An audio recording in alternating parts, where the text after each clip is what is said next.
6 weeks before our $28,000 peacock-filled garden wedding, my fiancée Melissa set down her fork, gave me the serious eyebrows, and said, "Logan, my ex, is my man of honor." Or there's no wedding, I didn't argue. I didn't plead. I didn't ask why the guy who'd once cheated on her with her roommate needed front-row access to our vows. I just said, "Your choice." Then I went home and treated our wedding like a project with a kill switch. The cancellation spree, I'm a project manager. Feelings are optional. Spreadsheets are not. Venue canceled. Thanks, section 7.3. Caterer, florist, photographer, DJ, 5-tier cake, and the pretend fancy ice swans, canceled. My mom's rogue mariachi band, also canceled. Lo siento, señores Puntai, BCC'd 150 guests with a clean HR safe note, wedding canceled. Refunds processing. Sorry for the inconvenience. At 2:47 a.m., I totaled the damage, subtracted refunds, split losses 50-50, and made a gorgeous color-coded invoice. Melissa's share, $5,500, due in 30 days. Venmo or check. Then I slept like a man who just firebombed a seating chart. Meltdown o'clock at 7:30 a.m. Melissa arrived with mascara-racing stripes and a door-pounding rhythm that said, "Open up or I'll huff and puff." She cycled through the usual phases, crying, "How could I cancel?" Rewriting history. She didn't mean ultimatum. Negotiations. X can be a guest, maybe a groomsman, maybe he'll hide behind a fern. I showed her the spreadsheet, tears off. Fury on, you expect me to pay you? Yes, I'm generous, not Finance Logan's cameo generous. She called me controlling, petty, insecure. I called her ultimatum what it was, a choice. She stormed off to Facebook to publish a manifesto about toxic masculinity. I did not engage. Then Linda, her mother, weaponized with pearls, called to inform me I was controlling. I thanked her for completing my toxic relationship bingo card and hung up. The Logan visit. 3 days later, Logan showed up at my office lobby like an uninvited TED Talk. "Man to man," he started.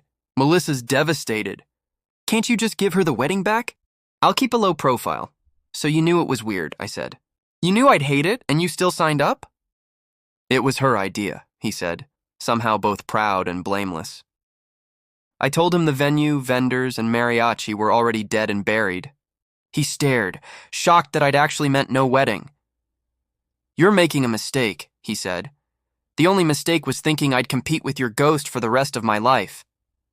Exit Logan, trailed by cologne and entitlement. Enter Ashley. 2 weeks of silence. Then a new number rang. "Hi, I'm Ashley, Logan's girlfriend. Well, ex. Thanks for the free clarity." She'd checked his phone, spare me the ethics lecture, and found months of late-night, wistful, we-were-meant-to-be texts with Melissa. Screenshotted, time-stamped, nauseating. One message from Melissa hit like a brick. "Maybe I'll only get over you if you're there when I marry Adrian.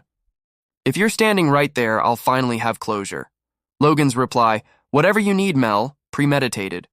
Not a spur-of-the-moment ask, a plan. Ashley dumped him. Logan ran to Melissa to cry. Melissa mentioned my $5,500 invoice, hoping for a bailout. Logan balked, lectured her about consequences, and ghosted. Chef's kiss. Ashley texted the receipts to me. "Not for revenge, just for your sanity." It worked. The dad who got it, then Melissa's dad, Robert, texted, "Beer? I owe you an apology." We met at a dive with peanut shells on the floor. He didn't defend her. "Melissa gets this from her mother," he said. "Ultimatums, drama. I enabled it for 30 years. He called my decision brave. Then he opened his checkbook, yes, a literal checkbook, and slid over $5,500. "Consider it a family apology." "Don't let my daughter's mistake cost you more than it already has," I protested. He insisted. The check felt heavier than paper, like permission to step out of the blast radius. The final door night before what would have been our wedding. At 11 p.m., Melissa showed up in a black dress fresh from her mourning the wedding photo shoot. "Logan chose Ashley," she whispered. "I lost you for someone who didn't even want me. I'm so sorry. Let's postpone. Couples therapy, anything." I told her the truth. "You didn't make a mistake. You made a choice. If Logan had taken you back, you wouldn't be here. And I've seen the messages. she tried out of context. I shut the door. Gently. Finally. I'm not your backup plan. I deserve to be someone's first choice, she cried on the other side for 30 seconds, then left. I booked a flight to Iceland, the wedding day. That wasn't instead of tux fittings and panic about centerpiece heights. I fished with my brother and drank beer in a boat that caught 0 fish and 1 excellent peace of mind. Friends threw me a freedom party. Someone grilled ribs. Someone else joked I'd avoided memorizing Logan's middle name for a best man speech.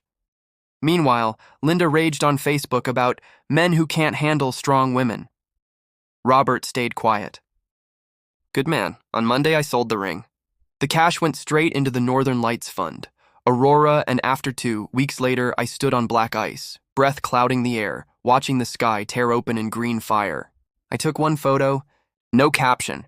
Melissa viewed the story. I felt nothing. People still ask if I overreacted. If I should have let Logan stand there just for a few hours, here's the math. Let him stand there once, and he stands there forever.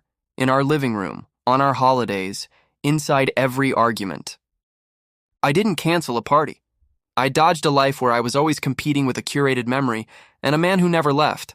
I lost $500, reimbursed thanks to Robert. I kept my self-respect. When someone hands you an ultimatum, they assume you'll fold. Sometimes the healthiest answer is the simplest. No wedding. No ultimatum. Northern Lights.